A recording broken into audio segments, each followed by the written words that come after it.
Good morning student. जैसा कि आप सब जानते हैं कि हम एसएसटी का चैप्टर नंबर 15 इकोनॉमिक्स का जो पार्ट है वो हम पढ़ रहे थे, जिसका नाम है भारतीय अर्थव्यवस्था की विशेषताएं एवं नवीन प्रवृत्तियाँ। भारतीय अर्थव्यवस्था की विशेषताओं में हमने पढ़ा कि हमारी भारतीय अर्थव्यवस्था विकासशील है, मिश्रित है, कृषि आधारित है, गरीबी अधिक है और जनांगीय फैक्टर्स कारक भी पढ़े हमने, जिसमें हमने पढ़ा कि जन्म दर ज़्यादा है, मृत्यु दर ज़्यादा है, शिशु मातृ मृत्यु दर दोनों अधिक हैं। तो ये सब हमने पढ़ा। अब हम आज पढ़ेंगे बेरोज़गारी की समस्या। कल कुछ तकनीकी कारण से वीडियो बीच में ही बंद हो गया था, तो आज हम इस पॉइंट को दोबारा से अच्छे से कवर कर लेंगे। बेरोज़गारी की समस्या। बेरोज़गारी क्या होती है? अगर कोई व्यक्ति काम करने के इच्छुक है लेकिन उसको कार्य नहीं मिलता तो वो बेरोज़गारी कहलाती है। बेरोज़गारी 6 प्रकार की होती है। ये मैं आपको आगे नेक्स्ट चैप्टर में पढ़ाऊँगी। लेकिन सबसे ज़्यादा हमारे यहाँ छिपी हुई बेरोज़गारी और मौसमी बेरोज़गारी अधिक पाई जाती है, जो कृषि क्षेत्र में पाई जाती है। और खुली बेरोज़गारी और शिक्षित बेरोज़गारी पाई जाती है कि लोगों के पास शिक्षा तो है पर उनके पास कार्य नहीं है, डिग्री है उनके पास लेकिन उनके पास काम नहीं है। इसका मुख्य कारण ये है कि हमारे देश में पूंजी की कमी है और पूंजी नहीं होने की वजह से हम कोई भी उद्योग का स्थापना, कृषि का विकास नहीं कर पाते, जिसके कारण बेरोज़गारी की समस्या बढ़ती जाती है। सबसे ज़्यादा गांव में भी है और अब शहरों में भी फैलती जा रही है। तो इसका मेन कारण यही है कि हमारे यहाँ पूंजी नहीं है। पूंजी नहीं है तो हमारी आधारभूत संरचना जो है वो कमज़ोर है, और आधारभूत संरचना कमज़ोर है तो हमारे यहाँ पे कृषि उद्योगों का विकास नहीं हो पाता, जिस कारण से हमारे यहाँ बेरोज़गारी की समस्या दिन पर दिन बढ़ती जा रही है। नेक्स्ट आता है हमारे यहाँ जो हमारी तकनीक है वो पिछड़ी हुई है। हम विकसित देशों से तुलना करते हैं, लेकिन विकसित देश हमसे ज़्यादा एडवांस है, उनकी तकनीक हमसे ज़्यादा नई है। हमारी तकनीक हम उनकी पुरानी तकनीकों में ही जोड़ तोड़ करके अपनी नई तकनीक बनाते हैं। हमारी तकनीक उनके मुकाबले पिछड़ी हुई है, लेकिन अभी भी हम कोशिश कर रहे हैं और उनसे कुछ नया और बेहतर करने की कोशिश करें। इसी कारण से जो हमारा देश है, भारत देश है, वो अविकसित से विकासशील की श्रेणी में आया और धीरे धीरे विकसित देशों की श्रेणी में भी पहुंच जाएगा। नेक्स्ट आता है अन्य विशेषताएं। अन्य विशेषताओं में हम कह सकते हैं कि हमारे यहाँ जितने भी सूचकांक हैं, चाहे वो गरीबी के ऊपर हो, चाहे वो आपके भुखमरी के ऊपर हो, या कोई भी सूचकांक हो, उस सूचकांक में हमारा स्तर जो है वो नीचे गिरता हुआ ही है। अभी तक हम ऊंचाई पे नहीं पहुँचे। विकसित देशों की तुलना में अभी भी हम पिछड़े हुए हैं, लेकिन हमें कुछ हम कोशिशें कर रहे हैं, जिस कारण से हम उन सूचकांकों में धीरे धीरे सुधार करते जा रहे हैं। एक आता है हमारा एक पॉइंट और हम इसमें ऐड कर सकते हैं कि हमारे यहाँ जो आधारभूत संरचनाएं हैं वो कमज़ोर हैं, जिस कारण से हमारे अर्थव्यवस्था के क्षेत्रों का विकास नहीं हो पाता। आधारभूत संरचना 2 प्रकार की होती है, एक होती है सामाजिक और एक होती है आर्थिक। सामाजिक में आप ले सकते हैं शिक्षा और स्वास्थ्य। शिक्षा और स्वास्थ्य, अगर स्वास्थ्य खराब है तो वो व्यक्ति काम नहीं कर पाएगा तो देश का विकास नहीं हो पाएगा। ऐसे ही शिक्षित नहीं है व्यक्ति और लोग अशिक्षित हैं तो भी हमारे देश का विकास नहीं हो सकता। अगर हम ले, एक होती है आर्थिक आधारभूत संरचना। आर्थिक आधारभूत संरचना में आते हैं हमारे बिजली, पानी, सड़कें, परिवहन। अगर ये सब विकसित नहीं होंगे, ये सब अच्छे से नहीं होंगे हमारे पास, तो हमारा कोई भी क्षेत्र ढंग से कार्य नहीं कर पाएगा। तो आधारभूत संरचना वो संरचना होती है जो हमारी अर्थव्यवस्था को प्लेटफॉर्म देती है कि वो आगे सुचारू रूप से चल सके। नेक्स्ट हमारा टॉपिक है भारतीय अर्थव्यवस्था एक विकासशील अर्थव्यवस्था के रूप में। पॉइंट्स बिल्कुल सेम है, पहले हमने अविकसित के रूप में पढ़ा, अब हम विकासशील के रूप में पढ़ रहे हैं। पॉइंट्स बिल्कुल सेम है, बस आपको लिखने का तरीका बदल देना है। वही आपने पढ़ा था, मैंने आपको पढ़ाया था राष्ट्रीय आय तथा प्रति व्यक्ति आय। तो प्रति व्यक्ति आय जो होती है हमारी, उस समय निम्न स्तर पर थी, आज भी हमारी स्थिति जो है प्रति व्यक्ति आय की, उसमें सुधार हुआ है, पर उस हद तक नहीं हुआ कि हम विकसित देशों के कंपैरिजन में हम अभी भी पिछड़े हुए हैं। तो हमारी प्रति व्यक्ति आय कैसे निकालते हैं, मैंने आपको सिखाया था कि राष्ट्रीय आय में अगर हम कुल जनसंख्या का भाग दे देंगे तो प्रति व्यक्ति आय निकल जाएगी।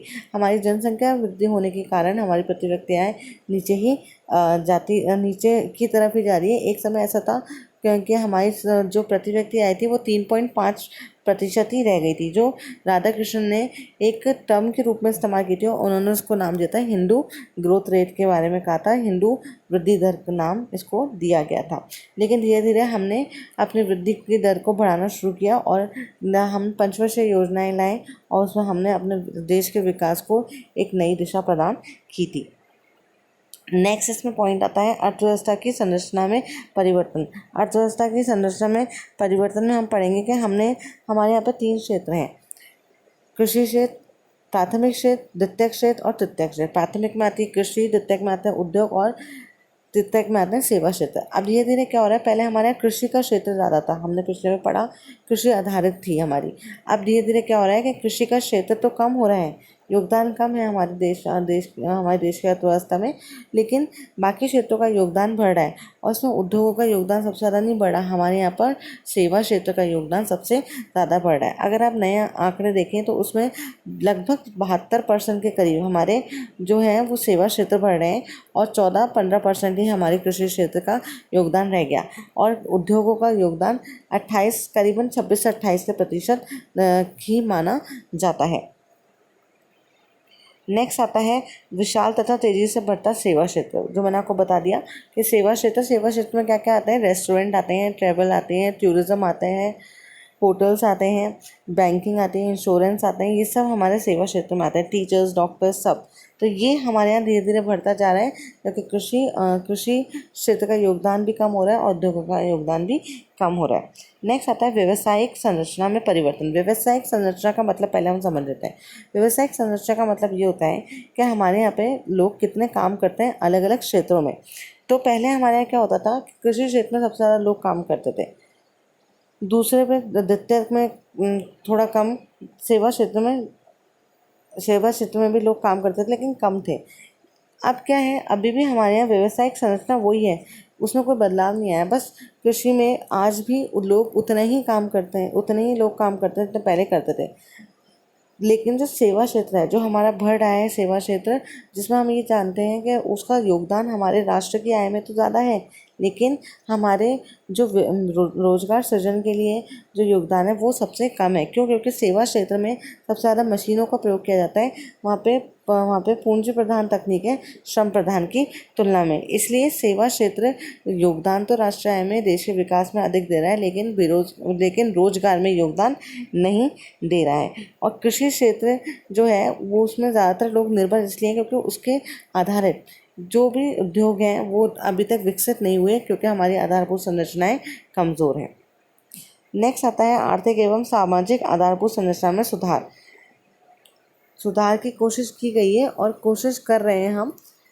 धीरे धीरे हमने नए थर्मल पावर प्लांट्स भी लगाए हैं जो इनकी कैपेसिटी बढ़ी है और उद्योगों को जो बिजली दे, कृषि के लिए भी जो बिजली दे। बैंकिंग का हमने सुधार किया 1969 में, 1980 में हमारे यहाँ बैंकिंग सुधार किए गए और अभी तक भी हमारे यहाँ बैंकिंग सुधार किए जा रहे हैं।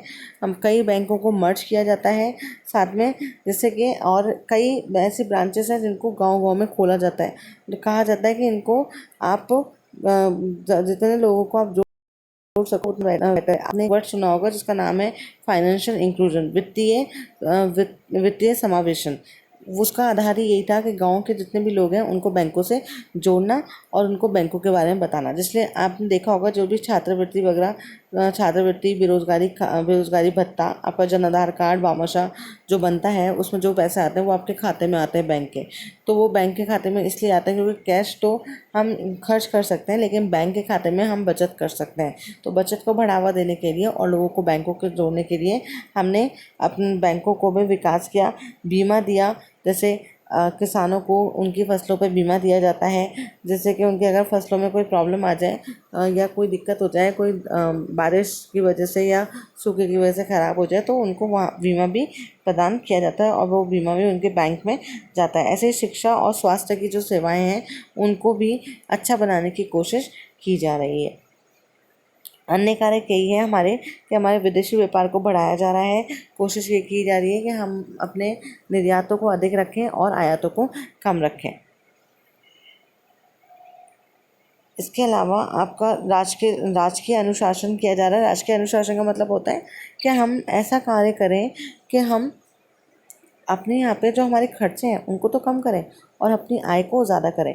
क्योंकि हम क्या करते हैं, खर्चे ज़्यादा करते हैं, इसलिए हमें बाहर के देशों से या बाहर की सरकारों से या अपने यहाँ पर भी लोगों से उधार लेना पड़ता है, जिस कारण से हमारी जो देश है वो उधार या कर्ज में आ जाता है। तो कोशिश यही की गई है कि राजकीय अनुशासन अपनाया जाए, जिसमें हमारा प्रयास यही है कि हम आय को ज़्यादा से ज़्यादा सृजित करें और जो खर्च है उनको कम करें और बाहर वाले देशों पे अब निर्भरता कम रखें।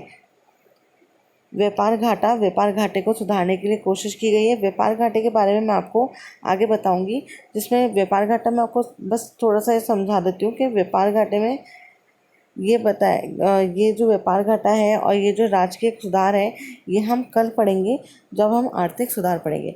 आज हमने ये पढ़ा कि हमारी अर्थव्यवस्था की क्या क्या विशेषताएं।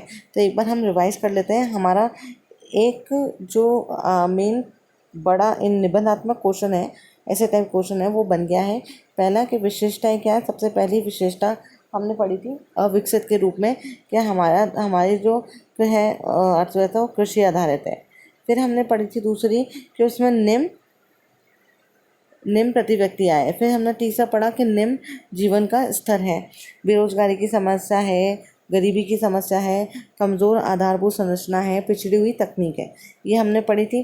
फिर हमने नेक्स्ट पढ़ा कि विकासशील के रूप में, तो हमारी अर्थव्यवस्था विकासशील है, मिश्रित है, इसमें आज भी जो प्रति व्यक्ति आय है वो निम्न है, वो कुछ स्तर पर बढ़ी है लेकिन आज भी निम्न है। फिर हमने पढ़ा कि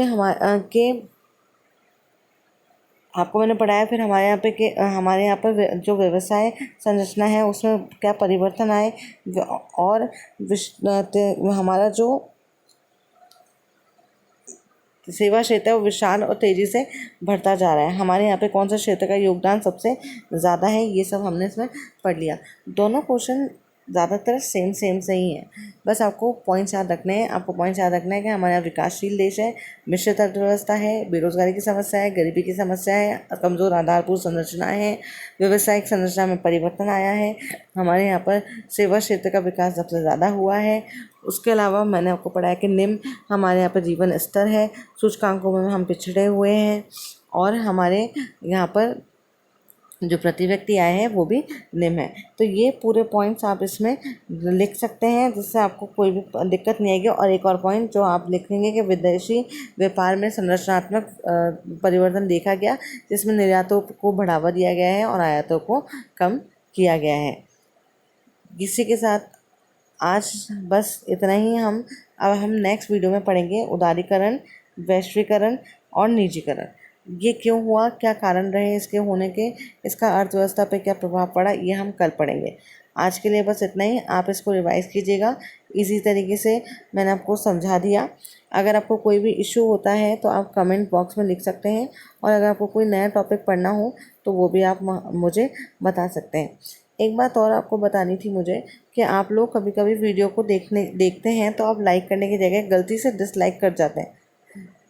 अगर आप लाइक नहीं कर सकते तो डिसलाइक भी मत कीजिए, क्योंकि उससे मोटिवेशन डाउन होता है। और आपने गलती से अगर डिसलाइक कर दिया तो प्लीज़ अपनी गलती सुधारिए और उसको लाइक करके जाइए। और उम्मीद यही है कि अगर आपको अच्छा लगे तो आप इसे शेयर कीजिए, सब्सक्राइब कीजिए और लाइक कीजिए। Thank you so much.